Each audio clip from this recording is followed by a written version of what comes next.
हरिओम। सदगुरुदेव भगवान की जय। परम पूज्य संत श्री आसाराम जी बापू, जिनके देश भर में 6 से 8 करोड़ शिष्य हैं और जो ज़्यादा उनसे लाभ उठाते थे, आज के डेट में उन्हीं की सरकार भी है देश में। और 12 साल हो गए साजिश को। षड्यंत्र इतना तगड़ा है कि 12 साल में एक बार भी उनके परिवार से भी मिलने के लिए जमानत नहीं दिया जा रहा है। किसी से मिल नहीं सकते, बहुत मुश्किल से कभी एक बार 1 सप्ताह का जमानत मिला तो सिर्फ इलाज करा के वापस आने के लिए।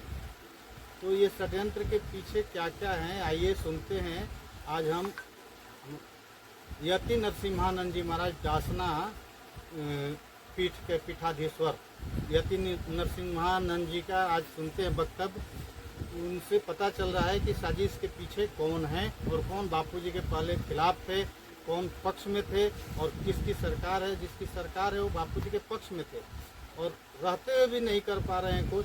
तो आइए षड्यंत्र को समझें और यति नरसिम्हानंद जी को सुनते हैं। हरिओम। के खिलाफ इस देश में हुआ था। आसाराम बापू ने कोई बलात्कार नहीं किया, उन्हें फंसाया गया था और उन्हें फंसाने के लिए कानूनों को पहले बदल दिया गया था। पहले भारत के कानून में ये था कि जिसने मतलब जो बलात्कार, वो थोड़ी अश्लीलता की उसमें आ जाएगी अगर मैं आपको पूरी डेफिनेशन बताऊं तो मैं बताना नहीं चाहता, लेकिन कानूनों को बदलकर आज आसाराम बापू को जेल में भेजने के लिए किसी मेडिकल की जरूरत नहीं हुई, किसी चीज की जरूरत नहीं। सब प्रमाण है कि आसाराम बापू ने उस महिला को टच नहीं किया, उस बच्ची को टच नहीं किया, लेकिन फिर भी वो जेल में है। उन पर इतने सारे चार्ज थोप दिए गए हैं। तो ये एक बहुत बड़ा षड्यंत्र था जिसमें उस समय के सबसे बड़े सत्ताधारी इन्वॉल्व थे। नरेंद्र मोदी जो आज भारत के प्रधानमंत्री की गद्दी पर हैं, इसमें आसाराम बापू जी का बड़ा परिश्रम है। तो उस समय की तत्कालीन सत्ताएं ये नहीं चाहती थी कि आसाराम बापू जेल से बाहर रहे, तो बहुत बड़ा षड्यंत्र बुना गया था। उसमें बहुत सारे मीडिया वाले थे, पूरा ड्रामा क्रिएट हुआ था। आज वो लोग जिन्होंने वो ड्रामा क्रिएट किया था, उनका नेक्सस है, पूरा एक गिरोह है। वो सब लोग एक दूसरे को बचा रहे हैं। इसीलिए इस देश में देखिए, राम रहीम के समर्थकों पर गोली चला दी गई, कई लोग मार दिए गए, कानून व्यवस्था नहीं डरी। आसाराम बापू के 2 करोड़ से ज्यादा समर्थक थे, उन्हें जेल में डालते हुए कानून व्यवस्था नहीं डरी। लेकिन ये कानून व्यवस्था को डर वो नहीं है कि कानून व्यवस्था बिगड़ जाएगी।